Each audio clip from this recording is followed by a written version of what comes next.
ரோபோசங்க மகளும் ஹிட்லரும் நீங்க செய்யறது தப்பை திருத்தியங்க. அவங்களா ஒரு கணவரும் உட்காந்து பேசுறாங்க. அது கிட்டத்தட்ட ஒரு 28 நிமிஷம் விளாக்கு தம்பியாது. அதுல இடையில நம்மளும் போற போக்குல சூன்னு விரட்டி விட்டு போற மாதிரி நம்மள்ட்ட வந்து நான் இப்பயும் சொல்றேன், அவங்க செய்யறது தப்பு. தமிழ்நாடு ஆணையம் அது தவறுன்னு சொல்லியிருக்கு. எனக்கு பயிற்சி பத்தல, சரி பயிற்சியே இல்லாதவன் நான் கூட இருந்துட்டு போறேனே, அதை பத்தி ஒண்ணு எனக்கு தப்பா இருக்கு படைச்ச அவங்களோட புரிதல் அவ்வளவுதான் இருக்கு. அவங்களுக்கெல்லாம் இன்னொரு லீகல் சப்போர்ட் ஆள் இல்லாம விளையாண்டுட்டு இருக்காங்க. ஒரு குழந்தை என்பது அவங்க அம்மாவின் அரவணைப்பில் இருக்கிற குழந்தைகள் தான் நல்ல குழந்தைகளா வளரும். அம்மாட்ட பால் குடிக்குது இல்ல, பால் கொடுக்கக்குள்ள கூட டிவி பார்த்துட்டு பால் கொடுக்கறது, ஏதாவது புத்தகம் படிச்சுட்டு பால் கொடுக்கறது, செல்போன் நோண்டிட்டு பால் கொடுத்தா அந்த குழந்தைங்களுக்கு அது மாதிரியான மூளை வளர்ச்சி வரும்னு லேட்டஸ்ட் சயின்ஸ் சொல்லுது. ஒரு குழந்தைய தூக்கி அவங்க புருஷங்காரன் இது உனக்கு அப்படின்னு குழந்தைய தூக்கி கொடுக்குறான். ரொம்ப நல்லா இருக்குங்க. எங்க அப்பா அம்மா வீட்டுல கூட இப்படி கொடுத்தது இல்லை. உங்க அப்பா அம்மா வீட்டுல எப்படி கொடுக்க முடியும்? உங்க அப்பா குழந்தை கொடுப்பாரு. இப்ப ரோபோசங்கர் பொண்ணுங்க தப்பு மேல தப்பு பண்ணது பார்த்தீங்களா? அதுதாங்க சட்ட அறிவுங்கிறது ரொம்ப முக்கியமானது. இப்போ என்டையரா நீங்க வந்து ஒரு சாதாரண யூடியூப்ல தெரிஞ்ச நீ சேட்டலைட் சேனல் வரைக்கும் போயிடுச்சு. அவங்க நியூஸ் போட்டு செஞ்சு விட்டாங்களா? வக்கீலுக்கு அறிவில்லை என்று வக்கீலை சொல்லி போட்டு பொழந்து விட்டாங்க. போடு 5 குற்றச்சாட்டை அழகா பிரேம் பண்ணாங்க. சென்ட்ரல் கவர்மெண்ட் சொல்லியிருக்குன்னு சொல்றாங்க. நான் அன்னைக்கே சொன்னேன், உங்கள்கிட்ட குழாயில தண்ணி வேணும்னாலும் சென்ட்ரல் கவர்மெண்ட் தான் காரணம்னு சொல்லாதீங்க. இதுல மூளையை டியூன் பண்றேன், டிங்கரிங் பண்றேன், 6 மாசம் குழந்தைய ஜிம்மில் ஒதுக்கி கொண்டு விட வேண்டியதான். ஒரு லா புக் எடுத்து கொடுத்து இந்த இருக்குல்ல இந்த புத்தகத்தை வாங்கி படிங்க, உங்க அடிப்படை சட்டங்கள் தெரிஞ்சுக்கிடுங்க. போலீஸ் எல்லாம் உங்களை நடு ரோட்ல மடக்குனா என்ன ரூல் இருக்குன்னு தெரிஞ்சுக்கிடுங்கன்னு நான் சொல்லலாம். கொஞ்சம் கூட சம்மந்தமே இல்லாத நான் ஒரு மெடிசனை பற்றியோ இல்லை ஒரு பெடரேட்டரி சென்டரை பற்றியோ அதில் போய் புள்ள பற்றிங்கன்னு சொன்னால் எவ்வளோ பெரிய புறணு. எனக்கு பிளே சென்டரே எனக்கு பிடிக்காதுங்க. பிளே ஸ்கூலே பிடிக்காது. அது ஒரு வியாபாரமாக பிளே ஸ்கூலில் பிள்ளைங்களோட விளையாடுறதுனா புள்ள பற்றிருக்கோம். பிள்ளையே ஒரு விளையாட்டு பொம்மை தெரியுமா? சூப்பராக இருக்கும் தெரியுமா? பிள்ளையோட விளையாடுறதுனா அது வேற சந்தோஷம் என்னையா இருப்பேன். அழகு குட்டி செல்லம் உன்னை அள்ளி தூக்கும் போது. வணக்கம் சார். வணக்கம். எப்படி இருக்கீங்க? நல்லா இருக்கு. அதாவது ஒரு அட்வொகேட் அவர் அப்படின்னா ஒரு பிரச்சனை நடக்குது அப்படின்னா அந்த குற்றத்தை வந்து செஞ்சவங்க யாரு, பாதிக்கப்பட்டவங்க யாரு அப்படின்னு தான் பார்ப்பாங்க. தவிர அவர் பெரிய ஆளா இவர் சின்ன ஆளா அப்படின்னு பார்க்க மாட்டாங்க இல்லையா? அப்படித்தான் நீங்க வந்து இந்த ரோபோசங்கர் அவங்க பொண்ணோட விஷயத்துல நீங்க அணுகுனீங்க இல்லையா சார்? நீங்க வந்து அதை பேசுனது ரோபோசங்கரா இருந்தாலும் சரி, யாராவது ஒரு சாதாரண சங்கரா இருந்தாலும் சரி, நீங்க குற்றம்னா குற்றம், தப்புனா தப்புன்னு தான் நீங்க பேசுவீங்க இல்லையா? பட் ஆனா அவங்க அந்த ரோபோசங்கர் பொண்ணு அவர்கள் வந்து உங்களை பத்தி ரொம்ப தரக்குறைவா, உங்களுக்கு அனுபவம் பத்தல, உங்களுக்கு இன்னும் பயிற்சி வரவில்லைன்னு வடிவேலு 23ஆம் மணிக்கு சொன்ன மாதிரி இன்னும் பயிற்சி வேண்டுமோ அப்படிங்கிற மாதிரி உங்களை நக்கல் பண்ணி பேசியிருக்காங்க. அதாவது என்னன்னா, ஒரு தப்பு செஞ்சவங்க இவ்வளவு தைரியமா பேசுறாங்க, நீங்க குற்றத்தை எடுத்து சொன்னதுக்கே இவ்வளவு கோவம் வருது. இல்ல அது அவங்க பிரபல தனியார் தொலைக்காட்சிகள் தான் போட்டு செஞ்சு விட்டாங்க. அப்புறம் என்ன இருக்கு? அதுக்கு மேல நம்ம மேல தப்பு கிடையாது. நம்ம ஆதாரம்லாம் தகவல் பேசுனது கிடையாது. இன்ஃபேக்ட் தனி மனித விமர்சனத்தை கூட நான் யாரையும் பண்ணது கிடையாது. அவன் உரிமையில பேசுனது இல்லை.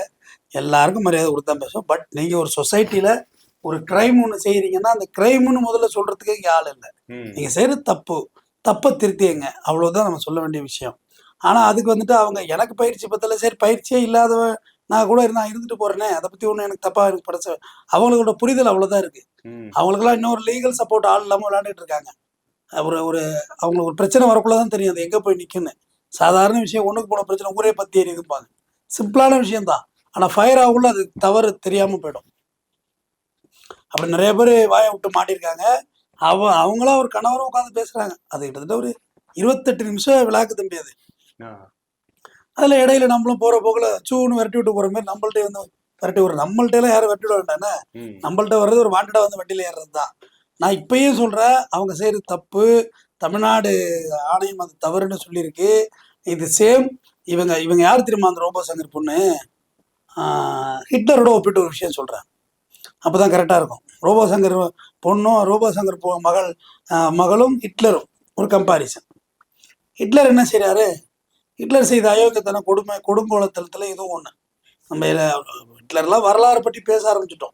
ஹிட்லர் செஞ்ச வேலையெல்லாம் டைஜஸ்ட் பண்ணிக்க முடியாத வேலை. ஹிட்லர் என்ன செய்யறாரு?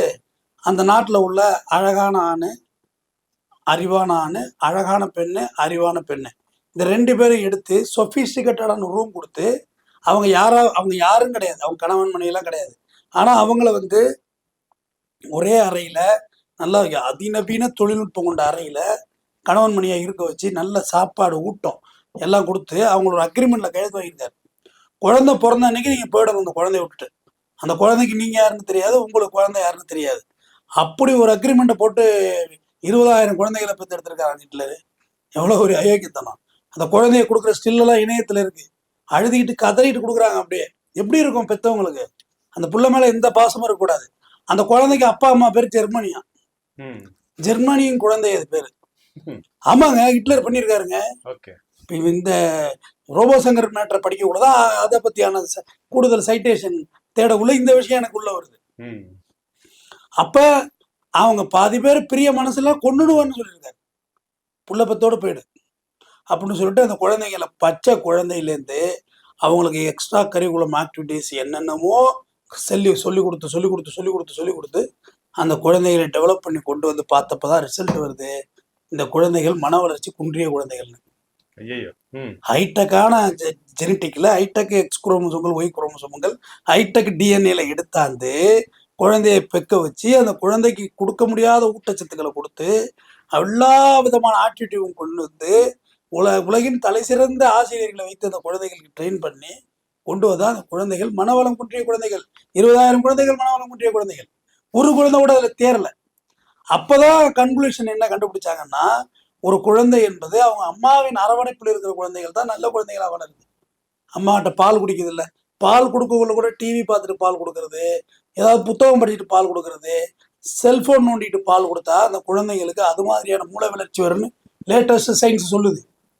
பால் கொடுக்கக்குள்ள அந்த குழந்தைகளை நேசிச்சு தலையை வருடி கொடுத்து அந்த குழந்தைங்க புறையேறாம ஒழுங்கா பால் கொடுக்கணும். தூக்கத்திலே அப்படியே குழந்தை பால் குடிச்சு செத்து போன குழந்தைங்கலாம் இருக்கு தெரியுமா? மண்டையில புறையேறி செத்து போயிடும். கேர்லெஸ்ஸாவெல்லாம் பால் கொடுக்க கூடாது, ரொம்ப கவனமா கொடுக்கணும். பாலுங்கிறது அமர்ந்து மடியில் அமர்ந்து தான், தலையை சாத்தி தான், இந்த பக்கத்தை தூக்கி தான். நான் ஒரு ஆம்பளை எக்ஸ்பிளைன் பண்றேன், ஓகே? இந்த தலையை தூக்கி தான் பால் கொடுக்கணும். இந்த மார்போடு அணைத்து, புறையிறதுனா தட்டி கொடுத்து முதுவை தடை கொடுத்து அணைப்போடு இருக்கணும் அந்த குழந்தை. வேற எதுவுமே வேண்டிய இல்லை. தாய்ப்பாலும் தாயின் அரவணைப்புமே போதும் அந்த குழந்தைக்கு. 4 வயசு வரைக்கும் எதுவுமே கொடுக்காது, அந்த குழந்தை நல்ல குழந்தையா தான் இருக்கும். அப்போதான் ஜெர்மானி கண்டுபிடிக்கிறான், தாயின் அரவணைப்பு இல்லாதட்டு குழந்தைக்கு மூளை வளர்ச்சி இல்லைன்னு. தாயின் அரவணைப்பு, தாயின் முத்தம் ரொம்ப பெரிய வைத்திய குழந்தைக்கு. உலகத்துல தேம்பி நான் ஒன்று சொல்லுவாங்க, ஒரு நல்ல கவிதை. காரணமே தெரியாமல் அழுத குழந்தைகளை தேற்றியவள் தாய். நமக்கு எதுவுமே தெரியாது, ராத்திரில வரான்னு கத்துவோம். அப்ப என்ன செய்வா, பூச்சாண்டி வந்திருக்கானோ, புள்ளைய பிடிக்க தட்டி கொடு அப்படியே தூங்கிடுவோம். குழந்தைங்க அப்படியே தூக்கத்திலே சிரிக்கிங்க. குழந்தைகள் கனவு காணும். உண்மை. எல்லா சயின்ஸும் இருக்கு. இந்த சயின்ஸை மீறி இப்ப ஹிட்லர் ஒப்பிட்டுன்னு புரிஞ்சு போச்சா? 6 மாச குழந்தைக்கு நீங்க என்ன ட்ரைனிங் கொடுக்க போறீங்க? எவ்வளோ ஸ்கேன் இன்னைக்கு டெக்னாலஜி இருக்க ஸ்கேன் இருக்குல்ல, மூளைக்கு தனியா ஸ்கேன் பண்ணுது, ஹார்ட்டுக்கு தனியா ஸ்கேன் பண்ணுது, உடம்பை ஸ்கேன் பண்ணுது. எல்லா ஸ்கேனுக்கும் பிறகும் குறைபாடு உடைய குழந்தைகள் பிறக்கின்றன. அந்த ஸ்கேனை எல்லாமே ஏமாத்தி போடுதில்ல இயற்கை. ஒரு குழந்தை என்பது இங்க ஒரு இது பார்த்தேன். ஒரு குழந்தைய தூக்கி அவங்க புருஷங்காரன், இது உனக்கு அப்படின்னு குழந்தைய தூக்கி கொடுக்குறான். ரொம்ப நல்லா இருக்குங்க, எங்க அப்பா அம்மா வீட்டுல கூட இப்படி கொடுத்தது இல்லை. உங்க அப்பா அம்மா வீட்டுல எப்படி கொடுக்க முடியும்? உங்க அப்பா குழந்தை கொடுப்பாரு உங்களுக்கு? இல்ல, உங்க அப்பா குழந்தை கொடுப்பாரு. தட்ஸ் பிராக்டிக்கலா யோசிங்களா ப்ளீஸ். உங்க அப்பா குழந்தை கொடுப்பாரா? உங்க அம்மா எப்படி ஒரு குழந்தை கொடுக்க முடியும்? உங்க அம்மா வேணா இந்த தூக்கி கொடுத்த புருஷன் வேணா குழந்தை கொடுக்கலாம், மருமகனை கொடுக்கலாமா? சரியா இருக்குமா? தம்பி பாப்பா சொல்லியிருப்பாலும் எங்க அப்பா அம்மா வீட்டுல கூட இப்படி கொடுத்தது இல்லைங்க. புருஷன் தாண்டி வடிவேல் டைலாக் இது. அவர் பட்டு புடவை இதெல்லாம் கொடுத்துட்டு, யார் கோவை சார்லாட்ட கொடுத்துட்டு, இது உனக்கு ரொம்ப நல்லா இருக்கு கோவை சார்லாம், அது உங்களோட மாடுலேஷன்ல போடணும். இதெல்லாம் காமெடிக்கு ஜோக்குக்கு திரையில செஞ்சதை இவங்க நேரில் செஞ்சு காமிக்கிறாங்க. இப்ப ரோபோசங்கர் பொண்ணையே தப்பு மேல தப்பு பண்ணது பார்த்தீங்களா? அதுதாங்க சட்ட அறிவுங்கிறது ரொம்ப முக்கியமானது. நம்ம ஏதோ ஒரு தப்பு பண்ணிட்டோம், நாங்கள் தெரியாதனமா ஒரு ப்ரொமோஷன் போயிட்டோம், காசு கொடுத்தாங்க போயிட்டோம். அதை பத்தி ஒரு வக்கீல நான் கூட சொல்லியிருந்தாரு. ஏன்னா அவங்க பார்த்து இருக்காங்க, நானே தெரியாதால நம்ம பார்த்து இருக்காங்கன்னு தெரியும், பேசியிருக்காங்க. ஒரு வக்கீலண்ணா கூட சொன்னாரு, அந்த அண்ணா கூட சொன்னாரு, நாங்கள் எங்கள் தப்பை ரியலைஸ் பண்ணிட்டோம், தட்ஸ் இட், முடிஞ்சு போச்சு. இல்லை இப்போ போயிருக்காதுல நியூஸு, சேட்டலைட் மீடியாவெல்லாம் போட்டு ஊற்றிட்டாங்களா, மேட்ரை முடிஞ்சு போச்சா? உங்களுடைய என்டையர் நீங்கள் செய்த வேலைகளோட விளைவு எல்லா இடங்களுக்கும் போயிடுச்சு. ஒரு தவறு நடந்து போச்சுன்னா தவறு தான், அதில் மாற்றம்லாம் முடியாது, தப்பு தான். இப்போ என்டையரா நீங்கள் ஒரு சாதாரண யூடியூப்ல தெரிஞ்ச நீங்க இன்னைக்கு சேட்டலைட் சேனல் வரைக்கும் போயிடுச்சு. அவங்க நியூஸு போட்டு செஞ்சு விட்டாங்களா? வக்கீலுக்கு அறிவில்லை என்று வக்கீலை சொல்லி போட்டு பொழந்து விட்டாங்க. போடு 5 குற்றச்சாட்டை அழகா ஃப்ரேம் பண்ணாங்க. தப்பு இது சென்ட்ரல் கவர்மெண்ட் சொல்லியிருக்குன்னு சொல்றாங்க. நான் அன்னைக்கே சொன்னேன், உங்ககிட்ட குழாயில தண்ணி வரணும்னாலும் சென்ட்ரல் கவர்மெண்ட் தான் காரணம்னு சொல்லாதீங்கன்னு. எங்க சென்ட்ரல் கவர்மெண்ட் சொல்லியிருக்காங்க? அப்படி ஒரு ஸ்கீமே இல்ல. அவங்க என்ன சொல்றாங்கன்னா, எங்களை கைது செய்வதற்கு முன்பு நீங்கள் வந்து மத்திய அரசு சொன்னதுனால மோடியை கைது செய்வீங்களா மாதிரி திருச்சி விடுறாங்க. பால்வாடி ஸ்கூல்ல சேர்க்க சொல்லியே கம்பல் பண்ண முடியாது. அது தெரியுமா உங்களுக்கு? இங்க பாருங்க, இன்னும் உங்கள்கிட்ட சொல்றேன் கேட்டுங்க. கட்டாயம் நீங்க பள்ளிக்கூடத்துல பிள்ளைகளை சேர்த்துதான் அவனு எங்கேயும் சட்டம் இருக்கா? கட்டாய கல்வி எதுக்கு இருக்குன்னா, கட்டாயம் பிள்ளையோடத்துக்கு நீ பிள்ளைக்கு கல்வி கொடுக்க முடியாது, ஏமாத்தக்கூடாது. அதுதான் கட்டாய கல்வி சட்டம். ஆனா கட்டாயம் நீ பள்ளிக்கூடத்துல சேர்த்துதான் அவனு சட்டம் இருக்கான்னு கேக்குறேன். அப்பெல்லாம் நம்ம ஜனநாயக நாடு இல்ல. கிடையாது. நான் படிக்கிறதும் படிக்காதும் ஏன் விருப்பம். நான் 1வது படிப்பேன், படிக்காம சுத்துவேன், மாடு மேய்ப்பேன், ஆடு மேய்ப்பேன், ஜாலியா விளையாண்டுட்டு இருப்பேன். என்ன கேட்க முடியாது. நீங்க அந்த கட்சியா? நீங்க வேறங்க. அவுட்டு பிள்ளைலாம் ஆடு மாடு மேய்க்குதா? இந்தியன் என்னது ஆங்கிலேய மெட்ரிகுலேஷன் ஸ்கூல்ல. ஆமா, அதெல்லாம் நான் பேச விரும்பல. இது ஏதாவது சம்மந்தம் இல்லாம நம்மளை இழுத்து உள்ள விட்டு போறது. அந்த கட்சி நான் அந்த கட்சி போறேன். அறிவார்ந்த கட்சியில இருப்பேங்க. நான் இதுல உண்மை இருப்பேன். நான் அது என்னோட சுயமான விருப்பம். அது பள்ளிக்கூடத்தையே என்னை கம்பல் பண்ணி சேர்க்க கூடாது. அதே மீனிங் என்ன வீட்டுல இருந்தா நான் வீட்டுல ஜாலியா தான் இருக்கணும். என்னை வேலைக்கு அனுப்பினா அஃபென்ஸ்.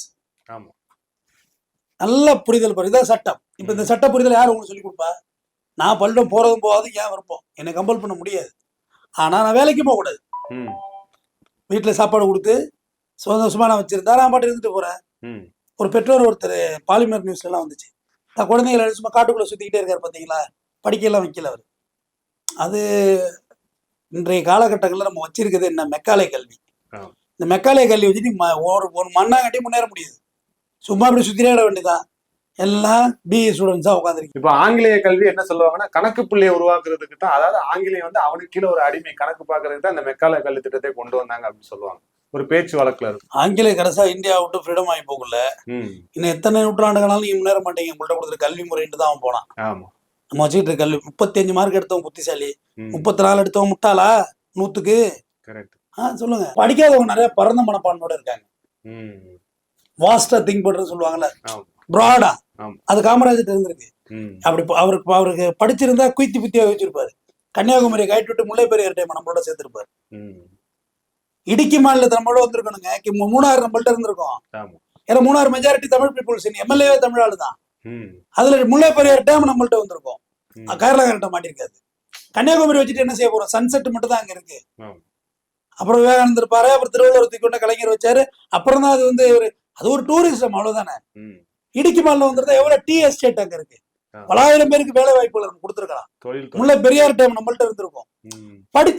படிக்காதவர் வந்து பறந்து வச்சாரு, காங்கிரஸான நாடு பூரா ஆளப்போகுது, ஆண்டுகிட்டு இருக்கு, என்ன ஆயிட போகுது அப்படின்ற சிந்தனை அவர்கிட்ட இருந்திருக்கு. இதே படிச்சவனா அதை நிச்சயமா அலோவ் பண்ண மாட்டான். படிச்சவனுக்கு எல்லா விஷயமும் தெரியும், பயங்கரமா யோசிப்பாங்க, டெக்னிக்கலா யோசிக்கிறது. ஆனா அவரு வந்து படிக்கலே ஒழிய பரந்த மனசு இருந்திருக்கு. அவர் ஒரு சாதிக்கான அடையாளமாவோ எதுமாவோ நான் அவர் என்னைக்குமே யாரும் கொண்டாடக்கூடாது, எல்லாரும் கொண்டாடணும். எல்லாரும் சேர்ந்து கொண்டாடுவோம் அவரை, காமராஜர். எனக்கு விவரம் தெரிஞ்ச நாள்ல இருந்து நான் அவருடைய பிறந்த நாள் நினைவு நாளுக்கு அவர் பணிமண்டபத்துக்கு போவேன், இங்க அவர் பிறந்த நாளுக்கு போவேன், இவர் மட்டும் அழகுமுத்து கோளுக்கு போவேன், தீரன் சின்னமலைக்கு போவேன், பசுமன் முத்துராமலிங்கர் போவேன். ஆனா ஒரே ஒரு வாட்டி தான் அதுக்கு அமுதிக்கு போற வாய்ப்பு கிடைச்சது எனக்கு. அப்படியே அந்த டே இன்னைக்கு எல்லாம் போறது இல்லை. எல்லாருக்கும் நம்ம அம்பேத்கர் பிறந்த நாள் இருந்த நாளுக்கு போய் ஒரு மாலை போடுறோம். இதெல்லாம் எவ்வளவு பறந்துபட்ட உலகம். இந்த பறந்துபட்ட உலகத்துல இன்னைக்கு இருக்கிற நாட்டு பிரச்சனையில இந்த எஜுகேஷன் மெத்தடே தப்புன்னு நான் பேசிட்டு இருக்கேன் ரொம்ப நாளா. கரெக்ட். இப்ப நீங்க சொன்ன யாருமே வந்து பெரிய அளவு கல்வி இல்லாதவர்கள் அந்த காலகட்டத்துல இல்லையா? நான் சொன்ன யாருமே படிக்கலைங்க. ஆனா இன்னைக்கு கல்வி கற்ற எல்லாருமே ஒரு என்ன சொல்றது, ஒரு சுயநலத்தோட தானே சிந்திக்கிறாங்க, யோசிக்கிறாங்க இல்லையா சார்? நம்ம கல்வி திட்டத்தையே பார்க்கும்போது அப்படித்தான் தோணும். அதாவது படிக்காதவங்க எல்லாம் வாழ்க்கையில முன்னேறிடுவாங்க அப்படின்னு இந்த சூழ்நிலை நான் பேச முடியாது. ஏன்னா இங்க நீ படிச்சுதான் அவன ஒரு ஆப்ஷன் இல்ல. அந்த அளவுக்கு பிரிட்டிஷ் நம்ம மேல தள்ளி விட்டு போயிருக்கான். நீ படிச்சாதான் இங்க வாழ முடியும். அதான் சொல்றேன், 100க்கு 100 மதிப்பெண் எடுக்கிறவங்க வாழ்க்கையில ஜெயிக்கிறாங்களான்னா இல்ல. இதே நம்ம சேலம் ஆர்ஆர் பிரியாணி 1வது கூட படிக்கல. நீ எத்தனை பலாயிரம் கோடி சொந்தக்காரரா இருக்காரு, பறந்த மனசுக்காரரா இருக்காரு. வீட்டுல எப்ப போனாலும் நீங்க பிரியாணி சாப்பிடலாம் தெரியுமா? வெளில சாப்பாடு போட்டுட்டு இருப்பாங்க பிரியாணி. கூல் சுரேஷ்ங்கிற கூட்டு கார் எல்லாம் கொடுத்தாரு, ஏன்டா நீ நடந்து போற அப்படின்ட்டு. நல்ல டைப்புக்கு வருங்க. இல்ல யாருங்க செய்வா? பிரியாணிக்கு ஒரு 10 ரூபா கம்மியா போனாலே மரியாதை 10 ரூபா எடுத்து வச்சுட்டு போ அப்படின்னு சொல்ற இந்த காலகட்டத்துல அந்த ஆர்ஆர் பிரியாணி கடைக்காரரு அவர் வந்து கூல் சுரேஷ கூட்டு, நீ ஒரு நடிகனா இருந்தாலும் நடந்து வரலாமான்னு சொல்லிட்டு கார் பரிசு கொடுக்குறாரு சார். யார் சார் கொண்டு வந்தாங்க? சொல்லுவாரு, பிரியாணி வந்து எங்க பசங்க கூட தட்டி வைக்கிறானுங்க. நான் சொன்னால அள்ளி வைடா, ஒரு குடும்பம் சாப்பிட்டு போட்டோம் ஆனா வரியை பத்தி எல்லாம் சொல்லியிருப்பாரு. எவ்வளோ அவருக்கு பெரிய ஜீனியஸுங்க அவரு. நான் கிட்டத்தட்ட ஒரு 22 வருஷமா விபச்சார விடுதியை ஓபன் பண்ணுங்கடா நாட்டுல அங்கீகரிங்க. நான் 22 வருஷமா பேசிட்டு இருக்கேன். ஏன்னா இதே பாம்பே இந்தியாவில தானே இருக்கு. அங்க அங்கீகரிச்சு வச்சிருக்கீல்ல, இதே கல்கத்தாவில் அங்கீகரிச்சு வச்சிருக்கீல்ல. ஒரு ஆண்டுல 30,000 கோடி ரூபாய் தாய்லாந்துக்கு போகுது இந்திய பணம். எதுக்கு போகுது தாய்லாந்துக்கு? சுத்தி பார்க்கவா? பட்டாயத்துக்கு தானே போகுது. அந்த பணம் இந்தியாவுக்குள்ளே இருக்கும்ல. இது RR பிரியாணி பேசினாருங்க அன்னைக்கு. நான் அந்த பேசினேன்ல, ரொம்ப மகிழ்ச்சியா இருந்தது. அவர் இதே கான்செப்ட் பேசினார். எதுக்கு தேவையில்லாம வெளிநாட்டு போகுது நம்ம பணம், இங்கே இருக்கட்டும் நம்ம பணம். நல்லா அருமையா சொல்லியிருந்தாரு. இங்கனே சாராய கடை இருக்கு, முக்கூட்டுல போலீஸ் 10,000 பெயின் போடுது, கொஞ்சம் முரணா இருக்குல்ல அப்படின்னாரு. என்ன படிச்சிருக்காரு அவரு? சிலேட்டு வாங்க காசு இல்ல, அனுபவ அறிவு. சிலேட்டு வாங்க காசு இல்ல. VKT பாலன் என்ன படிச்சிருந்தாரு? இப்ப சமீபத்துல இருந்தாரு VKT பாலன். அவர் என்ன படிச்சிருந்தாரு? உலகம் முழுவதும் அன்னைத்திர சமையல் சுற்றி வந்தாரு பிளைட்ல, ஃப்ரீ டிக்கெட்ல. அவ்வளவு ஏன் சார் இன்னைக்கு கல்வி தந்தையா இருக்கிறவங்க என்ன படிச்சிருக்காங்க? எம்ஜிஆர் காலத்துல பெரிய கல்வி தந்தையா இருந்தவங்க தான் எல்லாருமே. அதாவது எஜுகேஷன் வேற, இது வேற. இதுல மூளையை டியூன் பண்றேன், டிங்கரிங் பண்றேன். 6 மாசம் குழந்தைய ஜிம்ல தூக்கி கொண்டு விட வேண்டியதான். அப்புறம் மூளை வளர்ச்சி இல்ல, உடல் வளர்ச்சி எடுக்கணும். தம்புள் சுத்தி கொடுத்தா எடுக்குமா அந்த குழந்தை? சார் இப்ப தாய்க்கும் குழந்தைக்கு இருக்கிற உணவு வந்து அதை நம்ம எக்ஸ்பிளைன் கூட பண்ண முடியாது. அது அனுபவபூர்வமா உணர்ந்தாதான் முடியும் இல்லையா? அதை வந்து அந்த குழந்தைய வந்து ஒரு வியாபார பொருளா பாக்குறாங்க. குழந்தை வந்து இப்ப வியாபார பொருளா? ஏங்க ஃபர்ஸ்ட் நைட் வீடியோ இங்க வியாபார பொருளாயிட்டு கார் வாங்குறாங்க. இவ்வளவு ஒரு தவறான இம்பாக்ட் சொசைட்டில ஏற்படுத்துது. அவங்க கொண்டு போய் அந்த ஒரு ப்ரொமோஷனுக்கு ஒரு பொருளை நான் விற்கலாம். ஒரு எந்த பொருள் இருக்கு கையில், இந்த செல்போனுக்கு வேணா நான் மார்க்கெட் பண்ணலாம். இந்த செல்போனை வாங்கி நல்லா பேசுங்க, 24 மணி செல்ல நோண்டி பழா போகும்னு சொல்லலாம். ரைட்டு தானே? இதே நான் ஒரு மாத்திரை எடுத்து விளம்பரம் பண்ண முடியுமா? முடியாது. இந்த தலைவலி மாத்திரை இதை போட்டு முழுங்கினா நல்லதுன்னு சொன்னா அது பத்தியான அறிவு எனக்கு என்ன இருக்கு? ஒரு லா புக் இருக்கு, ஒரு சாதாரண புக் இருக்கு. இந்த புக் இருக்கு, சைக்காலஜி ஆஃப் மணி. இந்த புத்தகத்தை வாங்கி படின்னு நான் சொல்லலாம். எனக்கு அதுல வந்து இந்த புத்தகத்தை நான் படிச்சிருக்கேன், இது வாழ்க்கைக்கு பயன்படும். இந்த திருக்குறள் இருக்கு, திருக்குறள் எடுத்து படி, இந்த திருக்குறள் எடுத்து படிங்க நான் சொல்லலாம். எனக்கு அது தகுதி இருக்கு. இந்த இருக்கு புக்கு, கடவுளும் படி எடுத்து படின்னு சொல்லலாம். இல்ல புத்தகம் படின்னு காமனா நான் சொல்றேனே, எந்த புத்தகத்தையும் படி, நல்ல புத்தகங்களை படி. ரைட்டு தானே? அதுக்கு நான் ப்ரொமோஷன் பண்ணலாம். ஒரு லா புக் எடுத்து கொடுத்து இந்த இருக்கு, லா இருக்கு, இந்த புத்தகத்தை வாங்கி படிங்க, உங்க அடிப்படை சட்டங்கள் தெரிஞ்சுக்கிடுங்க, போலீஸ் எல்லாம் உங்களை நடு ரோட்ல மடக்குனா என்ன ரூல் இருக்குன்னு தெரிஞ்சுக்கிடுங்கன்னு நான் சொல்லலாம். கொஞ்சம் கூட சம்மந்தமே இல்லாத நான் ஒரு மெடிசனை பத்தியோ இல்லை ஒரு ஃபெர்டிலைட்டி சென்டரை பத்தியோ அதுல போய் புள்ள பத்தேங்கன்னு சொன்னா எவ்வளவு பெரிய முரண் அது. அந்த துறை சார்ந்த மருத்துவர் தான் சொல்லணும், இந்த மெடிசன் இது இதுக்கு. எனக்கு மெடிசன் வந்து ஒரு மெடிக்கல் ப்ராக்டிஸ் பண்றாங்கல்ல, ஒரு மெடிக்கல் பேர் என்ன, ப்ராக்டிஸ் பண்றவங்க பேர் என்ன, மெடிக்கல் ப்ராக்டிஷனர் தான், மெடிக்கல் செல்லர், மெடிசன் செல்லர், மருந்து விற்பனையாளர். ஒரு மருந்து விற்பனையாளருக்கு ஒரு வியாதிக்கு மருந்து கொடுக்க தெரியும். டாக்டர் என்ன பிரிஸ்கிரைப் பண்ணுவாரோ அதை இவரால் கொடுக்க முடியும். ஆனா அவங்க கொடுக்கறது தப்புன்னு ஏன் சொல்றாங்க? அதே பண்ணக்கூடாது. ஏன்? டாக்டரோட நாலேஜ் இல்ல. டாக்டரோட நாலேஜ், டாக்டர் தான் தெரியும் உனக்கு வந்திருக்க சாதா ஃபீவரா, டெங்கு ஃபீவரா, இல்ல வேற ஏதாவது மலேரியா காய்ச்சலா, மண்டை போற காய்ச்சலான்னு அவருக்கு தான் தெரியும், மூளை காய்ச்சலான்னு. அதுதான் படிச்சிருக்காப்ல. ஒரு சின்ன ஒரு டாக்டர் கூட கார்ல லைட் அடிச்சு காட்டுறாரு. கண்ணுக்கும் உடம்புக்கு என்ன, என்டையர் நரம்பு மண்டலத்துக்கு கண்ணுல பாக்குறாரு. ஒரு கண்ணு நமக்கு பிரச்சனை ஆன பிறகுதான் ஒரு ஆர்கன் நம்ம உடம்புல நம்ம இயங்க மாட்டேன்னு சொல்லக்குள்ளதான் நம்ம அந்த கண்ணை என்ன டார்ச்சர் பண்ணிருக்கோம்னு தெரியுது. அதே மாதிரி நாக்க நீட்டு சொல்லுவார் டாக்டர். நாக்க நீட்டுக்கு லைட் அடிச்சு பார்ப்பாரு. நாக்குல என்ன தெரியுது? உடம்புடைய ஆரோக்கியம் நாக்கில் தெரியும். நாக்கு இவர் நிறத்தை வச்சு ஒரு வைத்தியம் பண்ண ஆரம்பிக்கிறாரு. அப்ப ஒரு டாக்டர் தான் அதை பத்தி பேசணும். மூளை வளர்ச்சியை பத்தி பேசணும், நியூரோ டாக்டரை வச்சு பேசுங்க. இல்ல பிரெயின் ஸ்கல் ஓபன் பண்றவங்களை வச்சு பேசுங்க. எந்த மருத்துவர்களாவது இதை ரெக்கவர் பண்ணியிருக்காங்களா? இந்த மாதிரி குழந்தை மூளை வளர்ச்சி கொண்டு போய் ரைட் சைடு பிரெயினை ஓப்பன் பண்ணி இதை ஓப்பன் பண்றதுக்கு தான் வழின்னு சொல்லியிருக்காங்களா? நல்லா அன்பா அந்த குழந்தைங்கள்ட்ட விளையாடுங்க, நல்ல விளையாட்டு காமிங்க, அந்த குழந்தைங்களுக்கு விளையாடுங்க, சந்தோஷமா இருக்க வைங்க. அந்த குழந்தை நல்லா வளரப்போகுது. எனக்கு பிளே சென்டரே எனக்கு பிடிக்காதுங்க, பிளே ஸ்கூலே பிடிக்காது. அது ஒரு வியாபாரம் ஆயிட்டு இன்னைக்கு. பிளே ஸ்கூல்ல பிள்ளைங்களோட விளையாடுறதுதான் புள்ள பெற்றிருக்கோம், அதை கொண்டு போய் விட்டுட்டு வேற ஒருத்தவங்க பிள்ளையே ஒரு விளையாட்டு பொம்மை தெரியுமா, சூப்பரா இருக்கும் தெரியுமா பிள்ளையோட விளையாடுறதுலாம். அது வெறும் சந்தோஷம் என்னையா இருக்குதான். கல்யாணம் இதுக்கெல்லாம் எனக்கு 1008 விளக்கங்கள் இருக்கு. பெர்னாட்ஷா சொன்னதை நான் பேசுவேன், ஓஷோ சொன்னதை நான் பேசுவேன். ஆனா அந்த குழந்தைங்களோட விளையாடுறது இருக்குல்ல, அதை விட வேற அமிழ்த சந்தோஷமே இல்லைங்க இந்த உலகத்துல.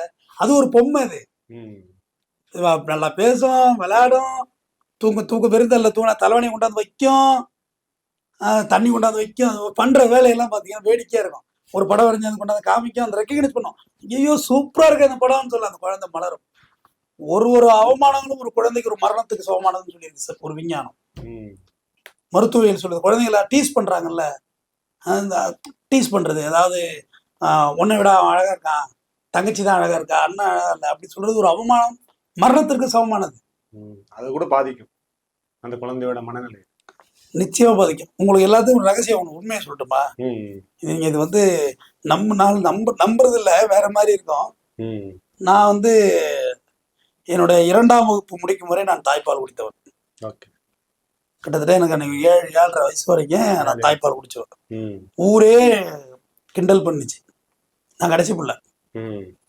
தாய்ப்பால் தான், அம்மா தான் உலகம், தாய்ப்பால் வேற எதுவும் சாப்பிட்றது இல்லை.